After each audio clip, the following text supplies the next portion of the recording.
రాష్ట్రం నెత్తి మీద ఉన్న అప్పు 72,000 కోట్లు. కేసీఆర్ దిగిపోయిన నాడు రాష్ట్రం నెత్తి మీద ఉన్న అప్పు 3,50,000 కోట్లు. అంటే విరాసత్గా వచ్చిన 72,000 కోట్లు తీసేస్తే మరి కేసీఆర్ చేసిన అప్పు ఎంత? 2,80,000 కోట్లు. 352 మైనస్ 72 చేస్తే 2,80,000 కోట్లు. అవును, అప్పు చేసిండు కేసీఆర్. 2,80,000 కోట్లు అప్పు చేసిండు. మరి ఏం చేసిండు? 2,80,000 కోట్లు అప్పు చేసి 73,000 కోట్ల రూపాయలు రైతుల ఖాతాల్లో వేసిండా వేయలేదా?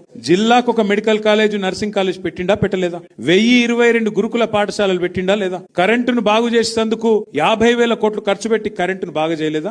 అట్లాగే 40,000 కోట్లు ఖర్చు పెట్టి ఇంటింటికి తాగునీరు ఇయ్యలేదా? మరి ఇన్ని పనులు చేసిండు కేసీఆర్ గారు. 1,00,000 డబుల్ బెడ్రూమ్ ఇల్లు కట్టిండు హైదరాబాద్ లో. ఇవన్నీ మన కళ్ళ ముంగట కనబడతలేవు. ఇప్పుడు కొల్లూరు ఓంగా, అహ్మద్ కూడా ఓంగా, మొత్తం చుట్టూ తిరగంగా 1,00,000 డబుల్ బెడ్రూమ్ ఇల్లు మీ కళ్ళకు కనబడుతున్నాయి. మరి కేసీఆర్ ఏం చేసిండు అంటే 200 పెన్షన్ 2,000 చేసిండు. 200 పెన్షన్ ను 2,000 చేసిండు. 15 లక్షల మంది ఆడపిల్లలకు 1,00,000 రూపాయలు ఇచ్చి పెళ్లి చేసిండు. 15 లక్షల మంది ఆడపిల్లలకు కేసీఆర్ కిట్ ఇచ్చిండు.